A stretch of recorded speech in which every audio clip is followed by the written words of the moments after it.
Hi there, welcome to Cell Communication Part 2, AB Biofunnel with Dr. D. And today we're going to be talking about a bunch of things, including second messengers. Remember those kinases that we talked about last class? The relay molecules? Well, second messengers are another type of relay molecules. So the extracellular signaling molecule, the ligand or ligand, the one that binds the receptor, is a pathway's always first messenger, right? That is the original message that was being sent. Now, second messengers are really small, non-protein, water-soluble molecules or ions that can spread throughout a cell by diffusion. So they can diffuse everywhere into the cell because they're small and water-soluble. Two examples of such, the most famous really second messengers are cyclic AMP, which is made out of ATP. It's a weird derivative of ATP, and calcium ions. They really are what their name says. They're second messengers, so they help spread the word. So let's go back to the receptors though. Now, how many different types of plasma membrane receptors are there? Well, there are many different types, but we're mainly going to touch upon three different types. Ligand-gated ion channels, and we're going to talk about them in neuronal signaling. G-protein coupled receptors, which we're going to talk a lot more about. And the receptor protein tyrosine kinases that I showed you in the last video. Those are the receptors that are actually kinases themselves, and they phosphorylate other kinases and so on and so on. But we want to really talk about G-protein coupled receptors first. Now, G-protein coupled receptors, the receptor binds to a particular G-protein. And G-protein, the name stands for guanine nucleotide binding protein. So it's a protein that can bind either GTP or GDP. So the G protein really acts as an on and off switch. If it's bound to GTP or if it's bound to GDP, it depends, right? If it's active when it's bound to GTP, and it's inactive if it's bound to GDP. Now GTP, GDP, if you don't remember, now this is a nucleotide, and just like ATP, it can be hydrolyzed. It has GTP stands for triphosphate, so it has 3 phosphate groups. GDP stands for diphosphate, so one of the phosphates has been chopped off. So if the G protein is bound to the GTP, it's active. If it's bound to the GDP, again, it's inactive. So it acts like an on and off switch. So what happens really? Here's the protein. And before the ligand binds, the protein, receptor protein, is bound to GDP. So it's off. Now, when the ligand binds, the GDP is switched, exchanged for GTP. And now the receptor protein is active. Okay, so GDP, no ligand, ligand binds, now GDP is exchanged for a GTP. So now it's on. But what if we want to turn it off? What happens then is that the GTP is hydrolyzed, so a phosphate group is removed and turned back to GDP, and now the receptor is turned off. So you can alternate between off and on states depending on whether you have a ligand or whether you break one of the phosphate groups from the GTP. So why are we talking about on and off? Now, you turn on the lights when you need them, right? You enter a room, it's dark, you turn on the lights. But if you're going to leave the room or you're going to leave your house, you're going to make sure your lights are off because you don't need them and you want to save energy. So cells can also turn on and off signaling. You don't want to just turn signaling on, you also want to be able to turn it off. Now, why is that? Well, aside from the obvious, they want to save energy, it's very important that cells limit their response to a particular signal. If the signal persists, the cell will keep responding, even if there's no longer need to respond. So that means you're wasting effort and energy. But sometimes it's no longer advisable to keep responding. You responded and now it's like, don't do that anymore. It's like now it's going to be dangerous. Examples would be abnormal signaling can lead to cell death. Abnormal signaling can lead to more cell division or cancer. So abnormal signaling is actually very, very common in cancer. So you definitely want to be able to, once you turn it on, you want to be able to turn it back off. So how does that work? Well, cells have molecular switches. So we use molecules to switch on and off. And let's look first at the protein coupled receptors and the G proteins, because we just talked about them. So the signal is on when the receptor and the protein are bound to GTP. Okay. Now, if you were to remove the phosphate group, GTP hydrolysis, now the receptor is going to be bound to GDP, which is the off state. So you're on, you turn the switch off. Well, how do you turn it on? Well, you turn it on when a ligand binds to the receptor. The signal is coming in and it's turning it on. And then something removes the phosphate group, an enzyme, and now the signal is turned back off. So it's on, off switch.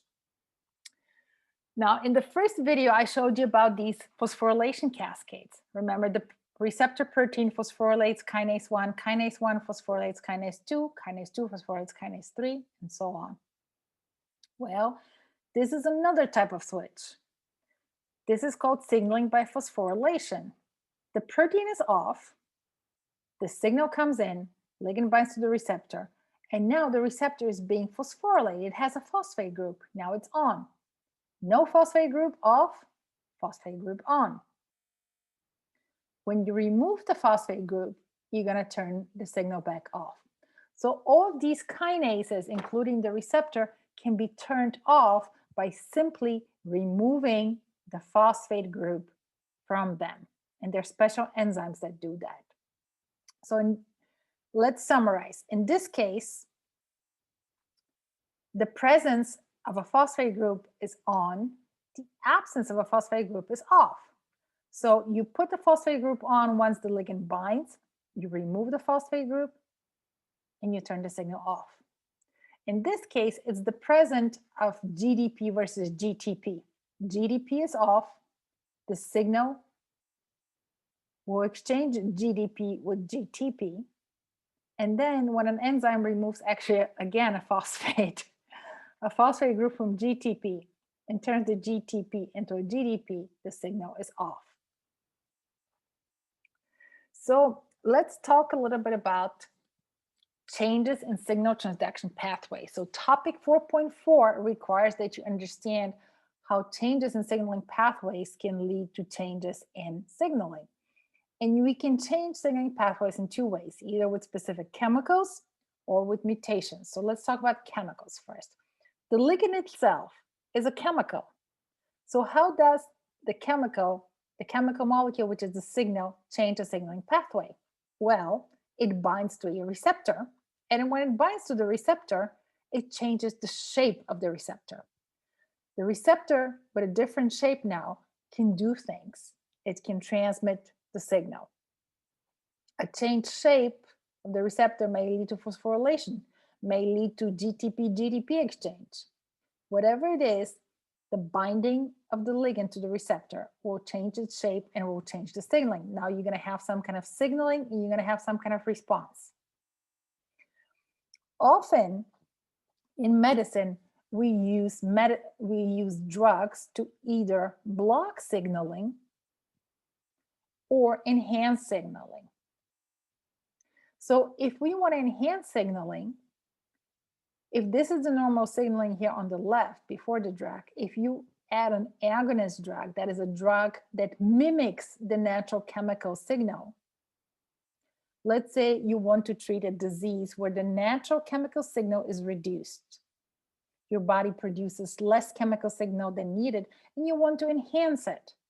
So you give the patients a drug that mimics the structure of the signal. That drug is going to bind to the receptor, and now you have enhanced signaling. You have enhanced cellular activity. If you want to do the opposite, if you want to block signaling, because let's say that signaling leads to cancer, you can add a drug that would bind to the receptor and prevent the normal signal from binding. It's called an antagonist. If you remember something from last year when you studied enzymes in biology, and we're going to talk about it later in our unit 3, it's almost like a competitive inhibitor for an enzyme. It's a molecule that would bind to the receptor and block it. So now the natural signal cannot bind and cannot activate the receptor. And now the cellular signaling is blocked and the cellular activity is blocked. So chemical signals can either lead to normal signaling, they can lead to enhanced signaling, or they can abolish signaling by interfering with the normal signaling pathway. And by the way, those chemical signals, they can target the receptor, but they can also target the relay molecules. So here's our favorite receptor again, the EGF receptor.